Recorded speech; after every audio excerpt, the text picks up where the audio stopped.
प्रिय विद्यार्थियों, जैसे कि हमने पूरे वीडियो के माध्यम से संस्कृत व्याकरण में आकारांत, स्त्रीलिंग, संज्ञा, शब्द जो है उनको सर्वनाम को आधार मानकर के बनाने का जो तरीका है उसके बारे में हमने बात की थी। आज हम लोग बात कर रहे हैं चतुर्थी विभक्ति से लेकर के और सप्तमी विभक्ति तक आकारांत, स्त्रीलिंग, संज्ञा, शब्द जो है उनको कैसे बनाया जाएगा, उनके लिए कौन से सर्वनाम शब्द जो हैं वो आधारित हैं और फिर उनको बेस बना करके हम लोग आकारांत, संज्ञा शब्द जो हैं उनको किस तरीके से बदल सकते हैं या परिवर्तित कर सकते हैं। आइए बात करते हैं आकारांत, स्त्रीलिंग, संज्ञा शब्दों के बारे में।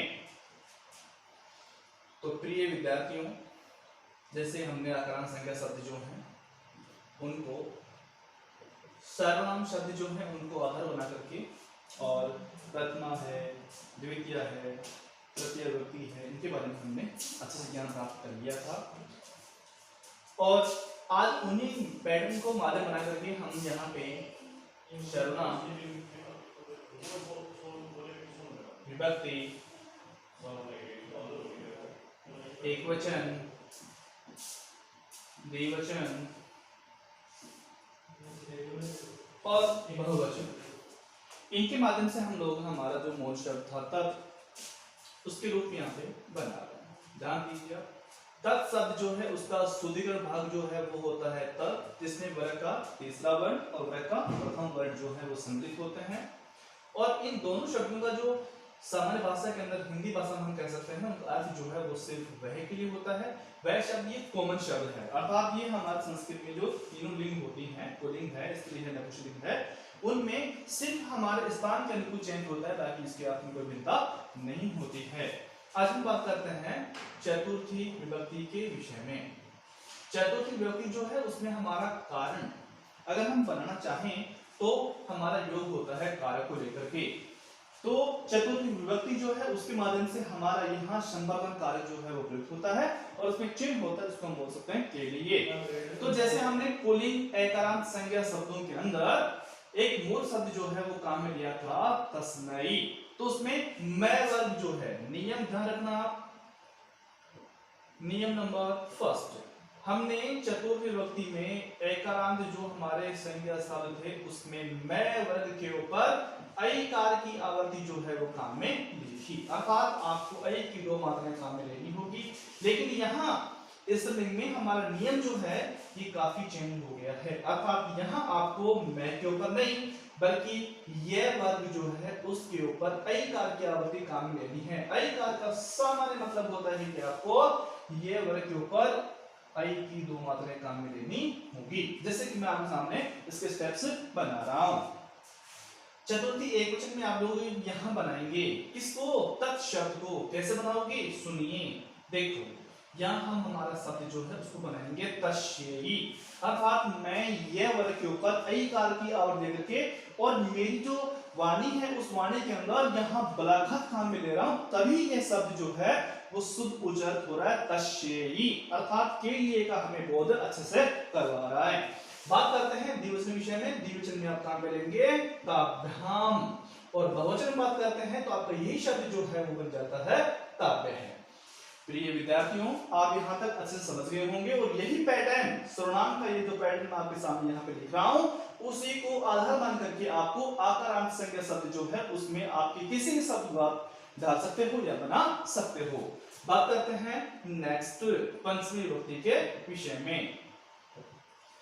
पंचमी विभक्ति में क्या होता है कि आपका ये जो चतुर्थी का पैटर्न है ये काफी चेंज हो जाएगा, अर्थात बात करते हैं कि इसका रोटेशन जो है ये एक सीमा के बाहर तक चला जाता है, अर्थात जैसा ऊपर है वैसा यहाँ पे नीचे नहीं दर्शाया जाता या लिखा नहीं जाएगा। तो हम यहाँ पे काम लेंगे मूल शब्द जो है वो आएगा तस्याः, और ये शब्द जो यहाँ बोर्ड लिखा हुआ है तस्याः, ये पंचमी और षष्ठी दोनों की जो एक वचन के रूप हैं उन दोनों के अंदर इसकी अवस्था समान होती है, इसमें कोई चेंज नहीं आता है। तो देखो तस्याः द्विवचन बनाते हैं तो चतुर्थी का जो द्विवचन है और चतुर्थी का जो बहुवचन है वो सेम, पंचमी विभक्ति द्विवचन और पंचमी विभक्ति बहुवचन, इनके अंदर इनमें समानता पाई जाती है। तो देखिए हम यहाँ बनाएंगे ताभ्याम और यहाँ इसका बहुवचन जो है उसको बनाएंगे ताभ्य है। अब हम बात करते हैं षष्ठी विभक्ति के विषय में, षष्ठी विभक्ति जो है उसको बेस बनाते हैं तो षष्ठी विभक्ति पंचमी का ही क्या होता है, सेम फॉर्म होता है। तो यहाँ हमने तस्य का ही रूप काम में ले लिया है, लेकिन षष्ठी विभक्ति एकवचन तो क्या है, पंचमी की अपेक्षा यहाँ दोनों समान अवस्था में है, इसलिए हमने काम में ले लिया। लेकिन षष्ठी का द्विवचन और बहुवचन जो है ना ये बिल्कुल ही चेंज आएंगे, तो आपको गलती करने की आवश्यकता नहीं है, इनको अच्छे से देखेंगे और देखने के बाद ही आप अपने आकरण संज्ञा शब्द जो है उनको अच्छे से बनाएंगे।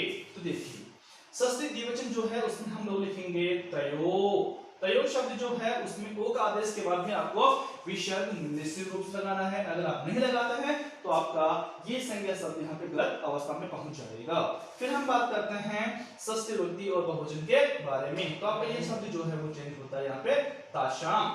तासाम शब्द जो है ये षष्ठी बहुवचन का हमें आकरण शब्द जो है उसके अंतिम में आगे आदेश करना है और इसके बाद में हमारा मैं उसको हमें हलंतम का जो सूत्र है जिसको आप हलंत के नाम से जानते हैं, इस हलंत के सूत्र को आपको यहाँ पे काम में लेना है।